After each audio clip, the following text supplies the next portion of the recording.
한 주간 동안도 하나님께서 나는 교회 지체들의 삶 속에서 동행하여 주시는 줄로 믿습니다. 이 시간 하나님께 예배를 드릴 때 하나님 나의 마음속에 충만하게 임재하여 주시고 예배드리는 나를 받아주시고 하나님의 풍성한 은혜로 채워주시옵소서라고 하나님의 임재를 구하는 기도드리며 예배의 자리로 나아가겠습니다. 사랑하는 하나님 아버지, 죄인인 모습으로 여전히 부족한 모습으로 흠이 많고 실수투성인 모습으로 하나님 앞에 나아왔습니다. 감히 나올 수 있었던 것은 예수님 십자가 보혈을 의지하였기 때문에 죄 용서하심을 믿기 때문에 예수님을 의지하여 주 앞에 나아왔사오니 예수님의 공로로 말미암아 저희들의 마음과 믿음과 예배를 받아주시옵소서. 저희들을 만나주시고 저희들을 만져주시고 저희들을 만들어주셔서 하나님께서 기뻐하시는 모습으로 변화를 경험할 수 있는 복된 예배가 되도록 예배 가운데 좌정하시고 인도하여 주시옵소서. 예수님의 이름으로 기도드립니다. 아멘.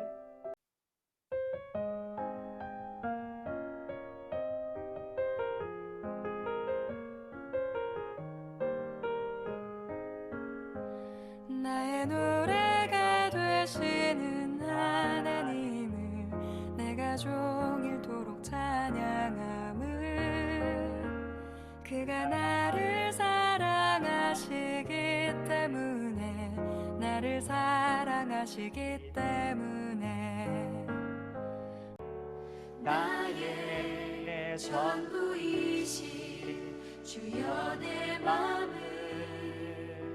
받아주소서. 나의 맘 받으소서. 오셔서 주님의 저서 삼으소서.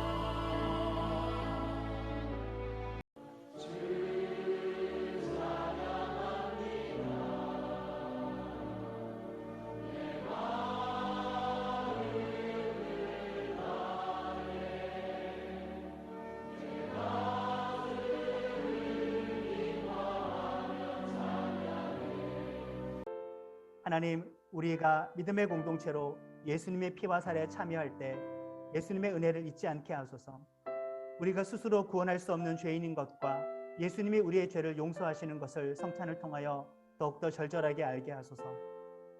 성찬에 참여하는 믿음의 가족들이 머리이신 예수님에게 강하게 연결되어서 예수님의 보호와 인도하심을 확신하는 강한 믿음 가지게 하여 주시옵소서.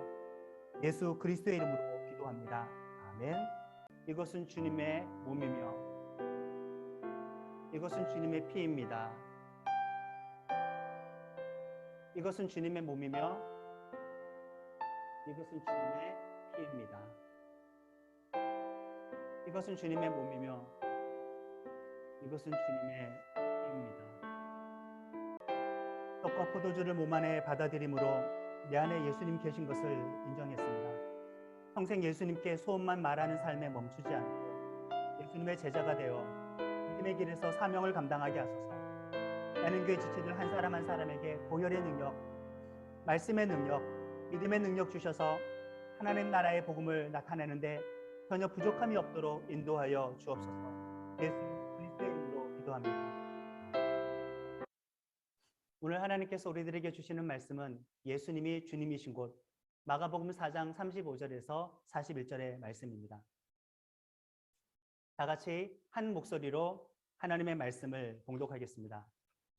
그날 저물 때에 제자들에게 이르시되 우리가 저편으로 건너가자 하시니 그들이 무리를 떠나 예수를 배에 계신 그대로 모시고 가매 다른 배들도 함께 하더니 큰 광풍이 일어나며 물결이 배에 부딪혀 들어와 배에 가득하게 되었더라. 예수께서는 고물에서 베개를 베고 주무시더니 제자들이 깨우며 이르되 선생님이여 우리가 죽게 된 것을 돌보지 아니하시나이까 하니 예수께서 깨어 바람을 꾸짖으시며 바다더러 이르시되 잠잠하라 고요하라 하시니 바람이 그치고 아주 잔잔하시더라.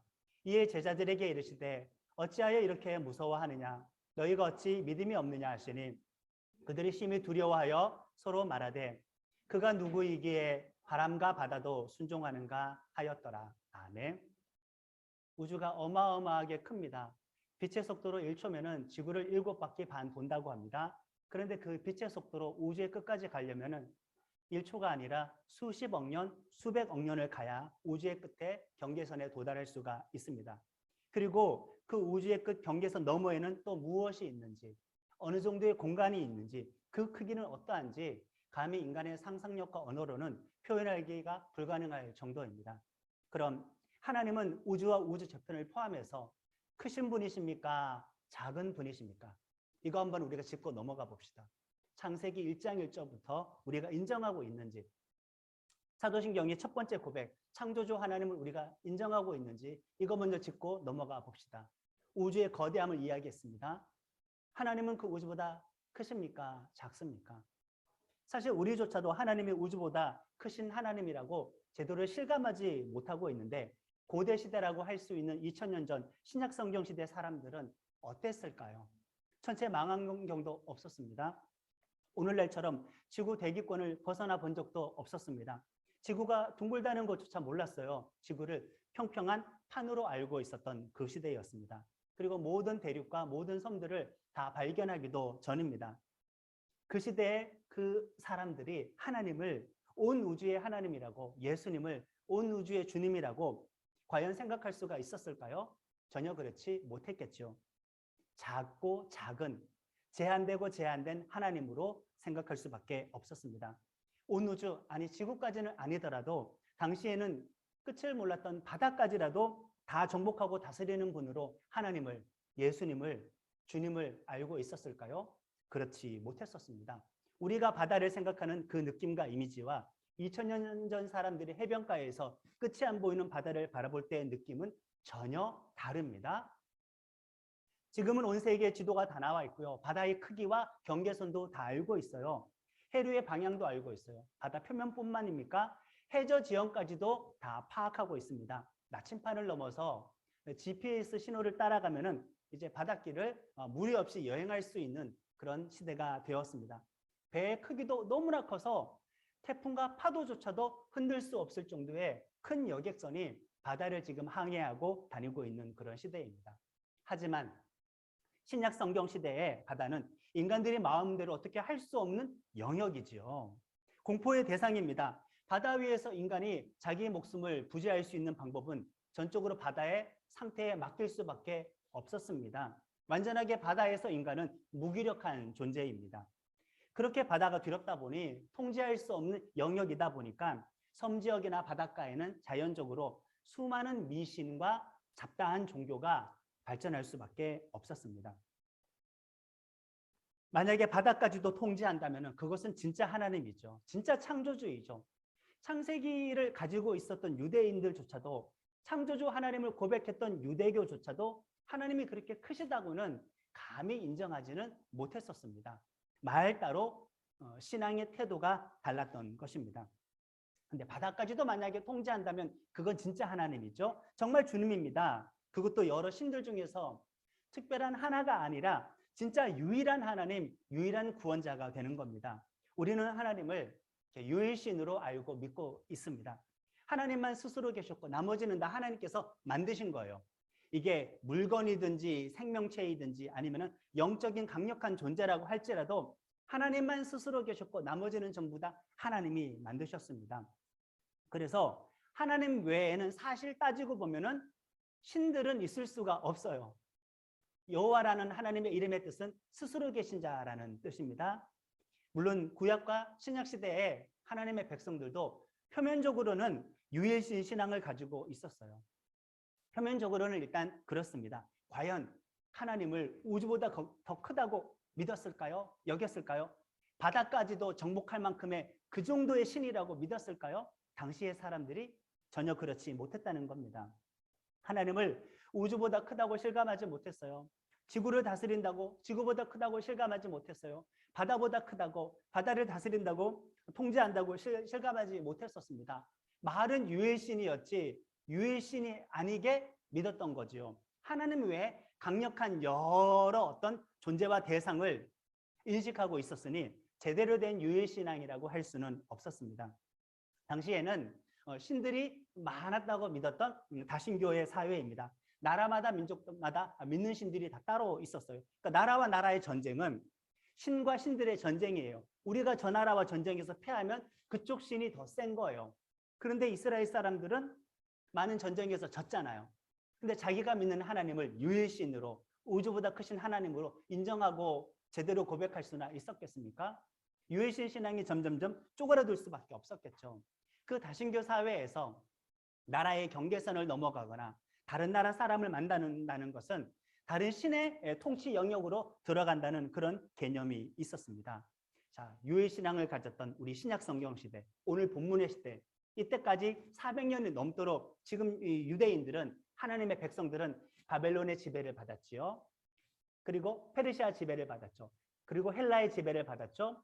쪼개어진 헬라 제국의 지배를 또 받았죠. 그리고 지금 로마의 지배를 받고 있습니다. 400년 이상을 지금 다른 신을 믿는 나라의 지배를 받고 있는 그 상황입니다. 과연 이 유대인들이 그런 상황 속에서 하나님을 모든 곳에서도 완벽하고 전능한 하나님으로, 어떠한 상황 속에서도 완벽하고 전능하신 하나님으로, 유일한 주님으로 믿고 고백할 수가 있었겠습니까? 400년 넘도록 식민 지배를 당했는데 쉽지 않았습니다. 세상의 지배를 받으면 하나님을 세상보다 작게 여기기 마련입니다. 우리 나눔교회 지체들은 지금 무엇에 극도로 지배를 받고 있습니까? 내가 지배받고 있는 어떤 상황이든지 사람이든지 사건이든지 그 일이 있다면은 그 상황과 사건 속에 내가 지배를 받는 그 사람은 하나님을 유일신이라고 고백을 하면서도 사실은 제대로 고백을 못하고 있는 것과 마찬가지입니다. 세상의 지배를 받으면 하나님을 세상보다 작게 여기기 마련입니다. 어떤 일들 통하여서 시달리고 계십니까? 그 상황 속에서 하나님을 작게 여기고 계시지는 않으십니까? 그들이 만약에 제대로 유일신 신앙을 가지고 하나님만 유일한 하나님이라고, 하나님만 유일한 주님이고 온전한 통치자라고 믿고 있었다면은 이방인의 땅이네, 이방인의 땅이 아니네, 더러운 지역이네, 더러운 지역이 아니네, 저들은 이방인이네 아니면 유대인이네, 혈통과 나라의 경계를 따지지 않았을 거예요. 모두의 하나님, 온전한 하나님, 전체의 완벽한 하나님으로 믿고 있었다면은 굳이 경계를 정해서, 혈통을 정해서 하나님이 땅이고 아니고, 하나님의 백성이고 아니고, 더러운 지역이고 깨끗한 지역이고, 이거 굳이 나누지 않았을 거예요. 이거 따진다는 자체가, 이거 나눈다는 자체가 하나님을 좁게 편협하게 생각하는 겁니다. 유대인들은 예수님이 등장했었을 그때 하나님의 땅, 하나님의 혈통을 이렇게 좁게만 생각하고 여겼다는 거예요. 그런데 그들은 창세기 1장 1절을 가지고 있었다는 거예요. 웃기지 않습니까? 태초에 하나님이 천지를 창조하시니라, 이거 잊어버린 겁니다. 우리도 비슷한 실수를 하는데 사도신경에서 첫 번째 고백, 나는 전능하신 아버지 천지의 창조주를 믿습니다를 잊어버린 겁니다. 더 거대하게 생각하는 부분이 있다면, 하나님의 활동하는 영역을, 하나님의 활동하는 시간대를 내가 지금 구분하고 따지고 있다면은 우리는 이렇게 창조주 하나님에 대한 고백을 부인하는 것과 마찬가지입니다. 오늘날은 하나님을 안 믿는 사람들이 더 많고 교회와 복음의 영향력이 많이 이렇게 줄어든 그런 상황입니다. 세상이 거의 신앙 세계를 지배하는 것 같은 상황입니다. 식민 지배 400년 받은 것과 마찬가지죠. 그러면 우리는 세상보다 하나님을 작게 여긴다니까요. 하나님 여기서나 왕노릇하지. 주일 예배 시간에 여기서나 왕노릇하지. 교회 문 나가면 하나님은 그냥 완전 무기력한 존재처럼 그렇게 여기고 살지는 않으십니까? 우리부터가 하나님의 계신 곳, 안 계시는 곳, 영향을 미치는 곳, 미치지 못하는 곳, 하나님이 주되신 곳, 주되시지 못하는 곳을 나누어 따지기 시작하는데 신약시대 유대인들처럼 마찬가지 우리가 그렇게 하고 있다는 거죠. 사실 해외여행 가면은 더 우리는 이 사실을 깨달을 수 있습니다. 한 9년 전인가 청년들을 데리고 인도에 비전 트립 갔었을 때 겐지스 강가 아주 허름한 호텔에 묵었던 적이 있었습니다. 겐지스 강변을 따라서 힌두교회는 다신교 사회예요. 종교가 많아요. 뭐 신의 숫자가 몇백이 아니에요. 몇천이 아니에요. 그들의 교리대로라면은 그냥 수십만, 수백만이 넘어가는 것 같아요. 그러니까 힌두교 강변을 따라서 여러 신을 섬기는 사원들이 빽빽하게 늘어서 있고 밤이 되니까 거기서 곳곳에서 여러 신들을 향한 예배가, 제사의식이 치러지더라고요. 한밤 그 강변을 걸으면서 그것을 보았습니다. 거기서 제가 느꼈던 거는 물론 그런 신전뿐만 아니라 인도에서 버스를 타거나 택시를 타거나 그 작은 바이시클 같은 그런 교통수단을 타도 운전자 옆에는 신상이 있어요. 신의 그림이 있어요.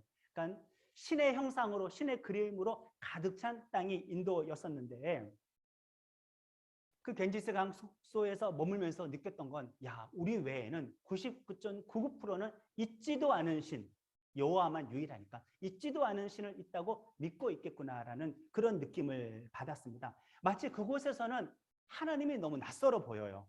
너무 이질적인 문화이니까. 나도 거기서 하나님이 너무 낯설어 보여요. 말 그대로 이방인의 땅, 이방 종교의 땅, 왜 그런 곳에서는 우리가 예수님을 주님이라고 완벽하게 느끼지 않았을까?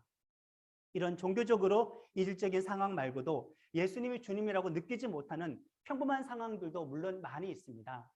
휴가를 맞아 우리가 국내를 떠나 해외여행을 간다고 쳐요. 여러분들은 지금 바닷가 휴양지에 가 있습니다. 거기 선베드에 여러분들이 누워 있습니다. 그 모습을 상상해 보세요. 한국에서 우리가 신앙생활 하느라 애썼던 모든 것을 다 잊어버릴 정도의 놀라운 자연환경, 그런 여유로움 속에서 거기서도 우리가 예수님을 주님이라고 과연 느낄 수가 있을까요? 거기서는 마치 내가 기도실이나 예배 장소에서 찬양하고 기도하는 내 모습이 너무 낯설고 이질적이었다라는 그런 느낌을 받습니다. 그 분위기에서도 하나님께서 그 시간도 하나님께서 예수님께서 온 세상의 주님이라고 진지하게 느껴지고 내가 집중해야 하는데 마치 하나님으로부터 벗어난 그런 낯선 세계에 내가 있는 것 같은 그런 느낌이 들었습니다. 내가 하나님의 자녀라는 것을 주변 사람들도 그렇고 아무도 신경 쓰지 않는 다른 해외에 가게 됐었을 때에는 우리는 마치 하나님을, 예수님을 한국에 잠깐 내려다 놓고 한국에 놔두고 나만 혼자 하나님의 영역 밖으로 나온 것 같은 그런 느낌대로 살아갈 때가 해외에서는 특히 많이 있습니다. 취업하기 전 교회 중심으로 신앙생활 하던 청년이 취업한 다음에 세상 속에 들어가서는 하나님은 취업하기 전에 남겨놓고 취업하고 치열한 세상 속에서는 이제 하나님이 없는 영역으로 들어온 것처럼 그렇게 산다니까요. 결혼하기 전과 결혼한 후가 달라집니다. 결혼하기 전에는 내가 신앙적인 거, 교회 친구들, 교회 식구들에게만 신경을 쓸 수 있었던 그때가 있었는데 결혼하니까 다양한 문제가 생기잖아요. 자녀까지 낳았다고 쳐요. 양육을 해야 되잖아요. 마치 하나님은 결혼하기 전에 남겨놓고 결혼한 이후에는 하나님이 없는 것 같이 내가 생활하느라 내 신앙이 왜 이렇게 퇴보했나라고 느낄 때도 분명히 많이 있을 것입니다. 온 우주보다 크신 하나님, 온 우주의 주인이신 하나님을 경배하는 마음들이 이렇게 상황과 장소, 시간에 따라 구분되지는 않으셨습니까? 이방인의 땅 건너가면 하나님이 안 계신 것처럼 그렇게 내가 행동했던 적은 없으셨습니까? 오늘 본문 4장 35절부터 6장 44절까지는 사실 큰 단락으로 묶을 수가 있는데 그 내용을 보면 예수님이 주님이신 곳이 어떠한지 우리는 알 수가 있어요. 지금 갈릴리 바다 서쪽 유대 지역에서 동쪽 이방인 지역으로 넘어갑니다. 35절과 36절의 말씀을 같이 읽습니다. 35절과 36절입니다. 그날 저물 때에 제자들에게 이르시되 우리가 저편으로 건너가자 하시니 그들이 무리를 떠나 예수를 배에 계신 그대로 모시고 가매 다른 배들도 함께 하더니 아멘. 지금 이제 갈릴리 서쪽 유대 지역에서 갈릴리 동쪽 이방인의 지역으로 건너가는 거예요. 자, 경계선을 넘는 의미를 설명을 해드렸습니다. 이럴 때 유대인 제자들이 느끼는 착각은 하나님 두고 온 것 같은 그런 느낌을 받아요. 하나님의 영역에서 벗어난 것 같은 그런 느낌을 받아요. 여기서는 하나님의 주님인데 여기서는 하나님의 주님이 아닌 것처럼 낯선 느낌을 받게 마련입니다. 다신교 세상에서 자기가 믿는 신은 특정한 민족과 영토 내에서만 활동한다고 여기고 있었는데 자신을 하나님의 아들 구원자 복음으로 소개한 예수님은 이렇게 지금 민족과 영토의 경계선을 넘어가십니다. 근데 유대인들에게는 낯선 장소예요. 나에게도 낯선 장소예요. 온 세상의 주님에게 낯선 장소가 되겠습니까? 그렇지 않죠. 하나님은 그곳에서도 주인이죠. 하나님은 그곳에서도 능력 발휘하십니다. 거기도 하나님의 영토예요. 그 땅 사람들도 하나님의 백성이에요. 하나님의 소유입니다. 그것의 문화와 역사와 관습이 하나님의 율법에서 너무 동떨어져 있는 지극히 이질적인 그런 문화여도 관습이어도 그런 역사여도 하나님께서 그곳에서도 여전히 유일한 창조주와 구원주가 되시는 줄로 믿습니다. 나는 교회 지체들이 있는 지금 그곳이 신앙의 세계와는 너무 이질적인 상황에 지금 살고 계시지 않습니까? 거기가 이방인의 땅일까요? 하나님의 영토이죠. 지금 예수님은 건너서 거기 가셔요. 거기서도 내가 주인이다, 주님이다. 그곳에서도 나는 다스린다라는 것을 말씀하고 계시는 것입니다. 우리가 하나님이 계시지 않는 것 같다고 느끼는 낯선 장소, 기독교 신앙과는 전혀 상관이 없는 낯선 장소에서도 여전히 하나님은 온 우주보다 크신 분으로 그 땅에 임재해 계신다고 믿고 고백할 수 있기를 축원합니다. 오늘 이 본문을 포함해서 큰 단락에서 예수님은 이제 갈릴리 바다를 건너서 이방인 지역 가시죠. 그 다음에 다시 유대 지역으로 넘어오시죠. 유대 지역에서 유대 광야로 가시죠. 한번 갈릴리 바다를 건넌 다음부터 그 다음부터 예수님은 자유롭게 이방인 지역, 유대 광야 지역을 순회하면서 왔다 갔다 그렇게 막 다니십니다. 3장까지는 시동을 거셨잖아요. 본격적으로 이제 나는 지역적인 구세주가 아니야. 나는 좁은 신이 아니야. 나는 믿는 자나 안 믿는 자나 이스라엘 땅이나 이스라엘 땅을 벗어난 지역이나 다른 종교, 다른 문화권에서도 나는 거기서도 유일한 창조주 하나님인 것을 드러내기 위하여서 영토의 경계, 민족의 경계선을 넘어서 이방 지역 갔다가 유대 지역 갔다가 광야로 갔다가 순회하면서 복음을 계속 지금 전하고 계십니다. 자, 지역만 그럴까요? 예수님이 능력이 미치는 범위, 예수님의 영향력이 미치는 그 범위만 보더라도 예수님이 주님이신 곳이 모든 영역이다라는 것을 우리가 알 수가 있습니다. 말씀을 보시면 39절에 보세요. 바다더러 이르시되 41절에 바람과 바다도 순종하는가. 누가는 이 갈릴리 호수를 민물 호수거든요. 내륙에 있는. 정확하게 누가복음에서는 이 갈릴리를 호수라고 기록을 했어요. 누가는 유대인도 아니고 이방인이니까 누가 봐도 자기가 봐도 거기는 민물 호수니 호수라고 기록을 했는데 이 마가는 분명히 민물 호수인 이 갈릴리 호수를 갈릴리 바다라고 마가복음에 기록을 해 놓았습니다. 왜 바다라고 기록을 해 놓았을까? 제가 고대인들에게 바다가 주는 의미를 앞서 말씀을 드렸습니다. 큰 어선도 항법 장치도 없었어요. 지구가 둥근 것도 몰라요. 그들에게 끝이 보이지 않는 바다는 인간의 능력을 벗어난 범위예요. 인간의 통제를 벗어난 범위예요. 인간이 어떻게 좌지우지할 수 없는 것이 바다인데 누가는 지금 풍랑을 잠재우는 예수님이 온 우주의 주님이라는 것을 강조하기 위해서 갈릴리 호수를 갈릴리 바다라고 기록을 해놓았습니다.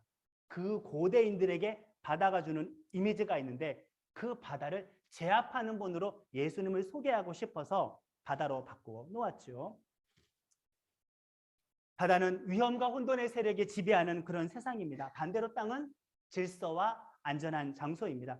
최소한 인간이 땅에서는 우리가 스스로를 통제할 수 있지만 바다에서는 어떻게 할 수가 없잖아요. 당시의 배의 크기를 생각 한번 해보세요. 바다의 깊이도 측량을 못하는데 제대로 잠수 장비도 없는 그 상황 속에서 바다가 주는 엄청난 그런 공포심이 있었습니다. 인간은 그곳에서 완벽하게 무기력합니다. 지금 식민지배로 유일신 신앙도 많이 무너지고 쪼그라든 유대인들에게 자신들의 하나님 구원자라고 해도 미지의 바다까지도 제압하고 점령할 수 있다고는 절대 믿지 못했다는 사실이죠. 예수님 일행이 타고 있던 그 배는 지금 갈릴리 밤바다에서 심한 풍랑을 만났습니다. 제자들의 목숨이 위태할 정도의 풍랑이었습니다. 이거 어마어마했다는 거예요. 아마 우리는 이거 경험해 본 적 없을 거예요. 죽을 정도의 풍랑 속에서 나무 나룻배를 타고 우리가 바다 위에 떠본 적은 없었기 때문에 이들이 걱정했었을 그 위험을 우리는 느끼지 못할 거예요. 이게 얼마나 큰 풍랑이었는지는 이들의 직업을 고려하면 더 와닿아요. 지금 현재 제자들의 직업이 뭐예요? 상당수는 갈릴리 바다에서 물고기 잡는 어부예요. 속된 말로 이게 내 구역이라 이거지. 내 나와바리예요. 거기에서 생업을 주로 했던 어부들이 12사도들 가운데 상당수인데 배 타는데 이미 이력이 난 사람들이잖아요. 그 제자들이 배를 타고 목숨이 위태할 정도의 풍랑이었으면은 어마어마했다는 것을 우리는 충분히 짐작할 수가 있습니다. 37절의 말씀을 같이 읽습니다. 37절. 큰 광풍이 일어나며 물결이 배에 부딪혀 들어와 배에 가득하게 되었더라. 아멘. 지금 어떻게 됐어요? 침수가 진행 중이에요. 파도가 쳐서 배를 채우고 있습니다. 예수님이 사실 이거 코미디 같은 상황인데 이 상황 속에서 예수님은 깨지 않고 잠을 자고 있어요. 있을 수가 없는 일이지. 어떻게 이럴 수가 있을까? 누구라도 잠에서 깨지 않겠습니까? 배에 물이 들어차요. 비바람이 몰아쳐요. 배가 출렁대요. 어부 출신인 사람들이 배 타고 있는데 목숨의 위태함을 느꼈는데 예수님은 거기서 주무셨어요. 38절의 말씀도 같이 읽습니다. 예수께서는 고물에서 베개를 베고 주무시더니 제자들이 깨우며 이르되 선생님이여 우리가 죽게 된 것을 돌보지 아니하시나이까 하니 왜 이렇게 주무셨을까? 이건 예수님이 공생에 사역하시는 동안 혼신의 모든 에너지를 다 쏟으셔서 사역했다는 것을 알 수가 있어요. 골아떨어진 거죠. 이렇게 예수님이 자기의 인생을 최선을 다해서 사셨습니다. 거기에서도 잠에 빠질 정도면은 얼마나 예수님은 하나님의 일을 감당할 때에 체력의 극한까지 자기 자신을 내몰았는지 우리는 알 수가 있습니다. 몸의 피곤함이 극심했기 때문에 잠에서 깨지 않고 깨웠을 때 예수님께서 깨어났습니다.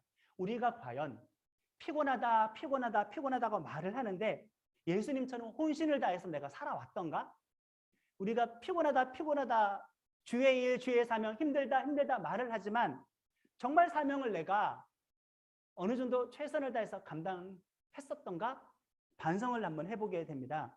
또 하나 예수님이 주무실 수 있었던 것은 육체가 피곤해서도 첫 번째 이유고 두 번째는 하나님 아버지에 대한 완벽한 믿음, 완벽한 신뢰가 있기 때문에 전혀 내가 어떻게 안 된다는 것을 확실하게 믿었으니까 마음이 너무나 편해서 긴장이 안 되어서 걱정이 안 되어서 잠에 빠질 수가 있었다는 거죠.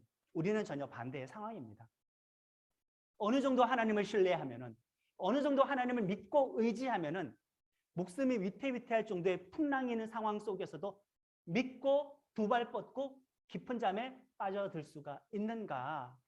우리 쉽게 걱정하는데, 쉽게 염려하는데, 스트레스 때문에 밤잠을 설치는데 우리는 그런데 이들이 경험했던 풍랑과 비교해서는 우리는 진짜 손톱만큼의 어려운 일들을 경험해도 화들짝 놀라가지고 신경성 잠에 제대로 빠지지도 못하는 그런 상황인데 예수님은 하나님을 너무나 믿어 깊은 잠에 빠질 수가 있었습니다. 그 상황에서도 예수님은 주님이시고 통치하신다라는 것을 믿는 거죠. 적용할 점이 너무나 많이 있습니다. 같은 상황인데 지금 예수님은 잘 주무시죠? 같은 상황인데 제자들은 어때요? 선생님, 우리가 죽게 된 것을 돌보지 않으십니까? 라고 믿음의 차이죠. 같은 상황에 다른 반응. 예수님에 대한 호칭 자체를 보세요. 선생님이랍니다. 선생님이랍니다. 그리스도시요 살아계신 하나님의 아들이라고 예수님을 바다를 정복한 창조주, 온 우주의 주님으로 인정하지 않아요. 위기의 상황이 오면 예수님이 주님이었다가 귀신 쫓는 거 볼 때는 주님이었다가 병 고치는 거 보는 건 주님이었다가 여기서는 그냥 선생님이 돼버려요. 우리가 예수님을 주님이라고 인정하는 시간과 상황과 사건이 이렇게 나누어져요. 어디서는 예수님을 선생님으로 인정하고 어디서는 예수님을 주님으로 우리가 인정을 하는 겁니다. 같은 상황 속에서도 달라지는 거죠. 여기서는 풍랑은 통제하지 못하는 상황이니까 여기서는 예수님이 주님이실 수가 없어. 선생님일 뿐이지. 어떠세요? 인생의 풍랑, 파고를 만났을 때 거기서 예수님은 주님에서 선생님으로 내려오지 않았습니까?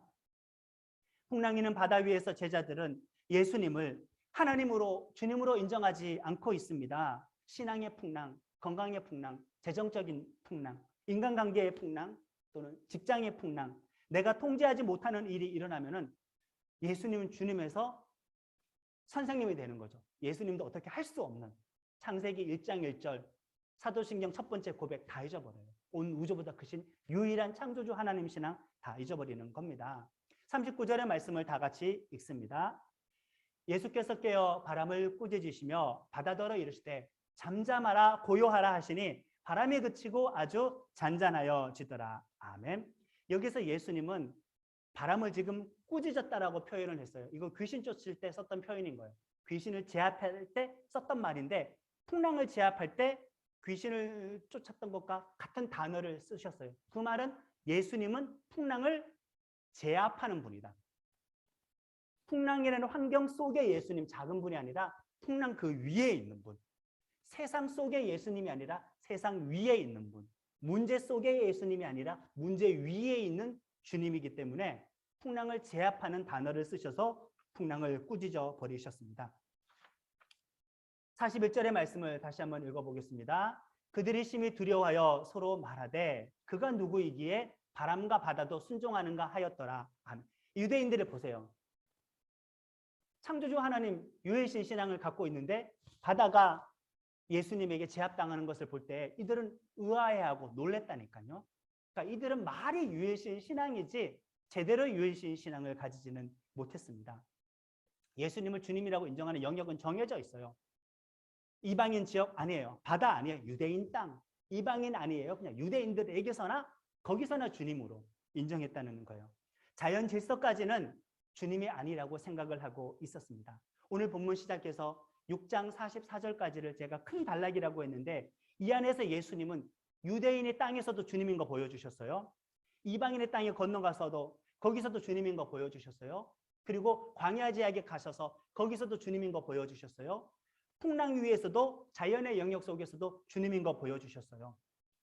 이 단락 안에서 자연 질서를 제압하는 모습 보여주셨습니다. 갈릴리 건너 거라사 지방에 가서는 군대의 귀신을 쫓아서 영적인 세력 제압하는 모습 보여주셨습니다. 그 다음에 혈루병 여인의 병을 고쳐서 육체를 제압하는 모습 보여주셨습니다. 그 다음에 회당장 야이로의 딸을 살리셔서 죽음과 생명의 영역을 제압하는 예수님의 모습을 보여주셨습니다. 그러니까 예수님이 주님이신 곳은 지금 모든 장소, 모든 영역 다 되는 거죠. 이방인 지역, 유대 지역, 바다, 광야, 육체의 영역, 자연의 영역, 영적인 영역, 생명과 죽음의 영역, 모든 곳에서 예수님은 다 주님이다라는 것을 6장 44절까지 큰 단락의 구조 속에서 보여주고 계십니다. 우리는 지금 한국에서 주일이라는 이 시간 공육교회 위처치 잠실에서 예배를 드리고 있습니다. 예수님이 주님 되시는 곳이 이렇게 극히 제한된 곳이 아님을 꼭 잊지 마시기를 바랍니다. 우리는 어떤 부분에서는 예수님이 전능하신 주님이시고 어떤 부분에서는 그냥 선생님인 것처럼 여겼다는 거 인정하고 내 믿음 없음을 회개하고 반성을 해야 합니다. 어떤 부분에서는 예수님이 없는 시간, 없는 땅, 없는 상황처럼 살고 있지는 않으셨습니까? 내가 통제할 수 없는 상황 속에서 우리는 다 그렇게 바뀌어 버리지 않았습니까? 과연 예수님을 삶의 모든 장소와 모든 시간 속에서 주님으로 인정하고 계십니까? 그때가 나의 통제를 벗어나더라도 인정할 수 있어야 하겠습니다. 우리는 삶의 영역에서 부분적으로 선택적으로 예수님을 주님으로 믿기 때문에 순종도 선택적으로 해요. 헌신도 선택적으로 해요. 예수님이 주님이신 곳이 내 삶에서 선택적이니까 내가 하나님을 믿는 장소도 순종하는 장소도 선택적으로 하게 마련입니다. 내가 아예 믿고 순종하려고 시도하지 않는 영역에서는 주님은 그냥 여전히 선생님으로 과거에 기록을 남기신 선생님으로 남아있기도 합니다. 누군가와 손잡고 기도를 나누었습니까? 그 관계에서 예수님은 주님의 영역이 되는 거죠. 믿음의 지체들과 누군가와 심하게 싸웠습니까? 그곳에서 예수님은 주님으로 인정받지 못한 겁니다. 내가 필요할 때 하나님을 찾고 기도하셨습니까? 그때 하나님은 나의 주님입니다. 그러나 내가 은밀한 죄를 짓고 의도적으로 죄를 짓고 마치 하나님이 곁에 없는 것처럼 행동하지 않았습니까? 그때 내게는 예수님이 주님이 아니었던 겁니다. 나는 교회 지체들, 우리들의 모습과 삶 속에서 예수님을 주님이신 곳과 주님이 아닌 곳으로 구별하지 않기를 바랍니다. 예수님은 모든 곳에 우주적인 주님이십니다. 오늘 풍랑을 제압하는 사건을 통하여 예수님은 창조주이고 유일신이고 우주적인 주님이다라는 거 보여주셨어요. 비교 대상이 없습니다. 예수님의 주님 되심을 언제 어디서나 고백하고 인정할 수 있기를 축원합니다. 그곳에서 예수님의 완전한 통치를 경험하고 믿음의 열매를 맺는 나는 교회 지체들이 되기를 예수님의 이름으로 축원합니다. 오늘 주신 말씀 붙잡고 기도하겠습니다. 다 같이 결단의 기도하시겠습니다. 하나님 아버지, 나의 모습과 내 모든 모습이 다 하나님을 인정하는 모습이 되어지고 이 가면 쓰는데 너무나 익숙하고 나는 내가 하나님과의 관계에서 유리한 영역에 있어서 내 신앙을 들먹이지만 하나님과 나와의 관계 무신하게 영역, 하나님께 보일 수 있는 그런 유리한 영역에 있어서 의도적으로 침입하느라 내가 잘 믿는 부분에 있어서 몰라서 나의 신앙이 엮어지고 바꾸어지게 되어서 내가 하나님을 유일신으로 온유의 주님으로 제대로 인정하지 않는 말이 때문에 나는 그것을 바꿔주는 내 모든 우리가 예수님의 주 되심을 인정하고 우리를 다른 이유로 누릴 수 있도록 포기지 하시고 모든 상황 속에 임재하시는 하나님을 위하여 우리 열리고 고백할 수 있도록 눈과 귀와 입술 열어주시옵소서. 하나님을 세상과 비교해서 우리가 때때로 상대적인 부분입니다. 세상이 하나님의 영향력보다 더 세 보일 때에는 그곳에서 하나님은 낯선 분이고 하나님의 영향력이 발휘되는 것 같으면 하나님의 세상을 다스리는 분으로 우리가 고백하게 될 거고 요즘은 사실 다른 상황이에요. 교회가 힘을 잃고 복음의 영향력이 줄어들고 전도도 되어지지도 않고 하나님을 믿는 믿음의 사람들이 되는 맞는 세상 속에서는 세상과 하나님의 영향력이 줄었다고 많이 생각합니다. 그러나 우리는 하나님을 상대적인 주님으로 절대적인 하나님으로 또 유일하신 하나님으로 또 고백할 수 있도록 하나님의 우리가 지배당하지 않는 힘의 눈으로 그 위에 계신 우리보다 큰 창조주 하나님을 바라보는 믿음 주님 손에 맡겨드리리 나의 삶 주님께 주님 손이 나의 삶 붙드네 나 주의 것 영원히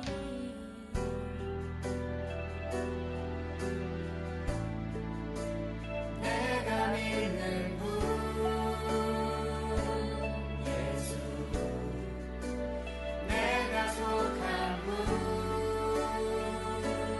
예수 하나님 아버지의 사랑과 예수님의 은혜와 성령님의 감동, 감화, 교통하심이 어디에서나 예수님을 유일한 주로 인정하고 고백하기를 원하는 나눔교회 지체들에게 지금부터 영원토록 함께하여 주시기를 간절히 축원하옵나이다. 아멘.